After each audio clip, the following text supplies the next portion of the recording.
हरे कृष्णा सभी को। हमने अध्याय 1 के श्लोक 2 में देखा था कि संजय जी धृतराष्ट्र के प्रश्नों का उत्तर देते हुए बता रहे थे कि दुर्योधन युद्ध भूमि में क्या कर रहे हैं। उन्होंने कहा था कि हे राजन, पांडु पुत्रों के द्वारा जो सेना है उसकी व्यूह रचना को देखकर राजा दुर्योधन अपने गुरु के पास गए और उन्होंने ये शब्द कहे। तो उन्होंने क्या शब्द कहे, अब हम वो अध्याय 1 के श्लोक 3 में जानेंगे, जिसमें श्लोक इस प्रकार है। पश्येतां पाण्डुपुत्राणाम् आचार्य महतीं च मुं वुड्यान द्रुपद पुत्रेण तव शिष्येण धीमता।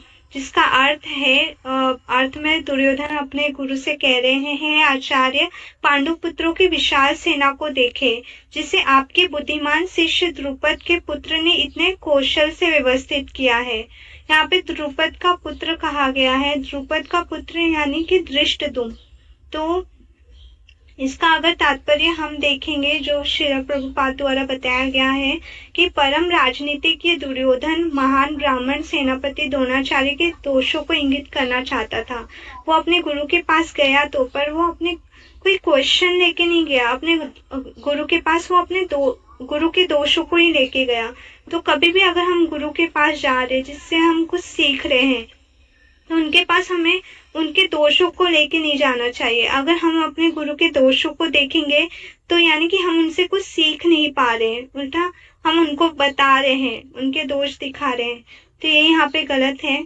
और फिर आगे है कि अर्जुन की पत्नी द्रौपदी के पिता राजा द्रुपद के साथ द्रोणाचार्य का कुछ राजनीतिक झगड़ा था। ये झगड़ा हमने ऑलरेडी प्रीवियस के वीडियो में देख लिया है। अगर किसी को नहीं पता है तो मैं डिस्क्रिप्शन में उसका लिंक डाल दूंगी।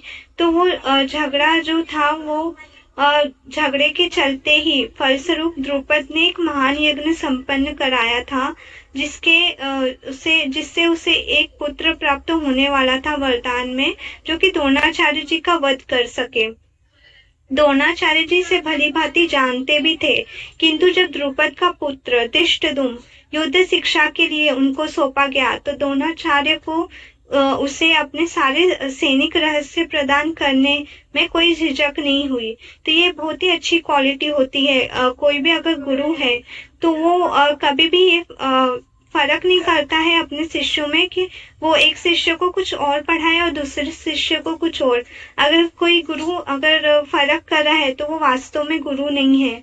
तो द्रोणाचार्य जी का यहाँ पे हमें समझ में आ रहा है कि वो कितने अच्छे गुरु थे, जो कि जरा सा भी झिझक नहीं किए। उनको पता था कि ये उनका वध करने वाला है। धृष्टद्युम्न कुरुक्षेत्र की युद्ध भूमि में पांडवों का पक्ष ले रहा था और उसने द्रोणाचार्य जी से जो कला सीखी थी उसी के आधार पर इतनी बड़ी व्यूह रचना की गई थी।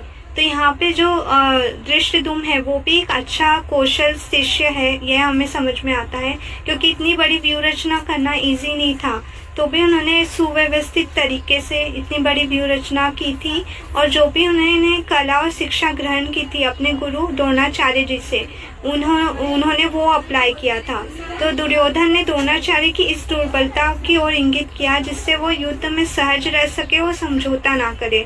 तो यहाँ पे दुर्योधन अपने गुरु से कह रहे थे कि आप एक तरीके से मूर्ख हो, जो कि आपने उसे सिखाया जो आपका वध करेगा, ताकि आपको उन्हें शिक्षा नहीं देनी चाहिए थी। और आपने बहुत सारे रहस्य भी बताए जो हमें एक कौशल युद्ध या फिर कौशल शिष्य को पता होने चाहिए।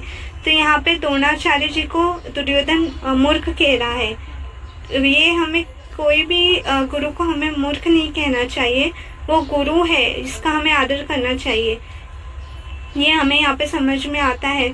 फिर आगे उन्होंने कहा, द्रोणाचार्य जी के ये भी बताना चाह रहा था कि कहीं वो अपने शिष्य जो प्रिय शिष्य पांडवों हैं उनके प्रति वो उदार ना हो जाए।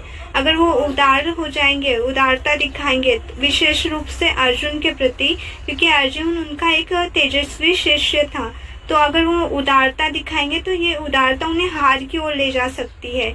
इसी कारण से जो दुर्योधन है वो भयभीत थे। इसी कारण से दुर्योधन जो है वो भयभीत थे और अपने गुरु के दोषों को इंगित कराना चाह रहे थे कि वो किसी प्रकार की उदारता ना दिखाए अपने शिष्य के प्रति और वो युद्ध में कौशलता से खड़े रहें और युद्ध में उनके प्रति विरोधी बने रहे। हरे कृष्णा।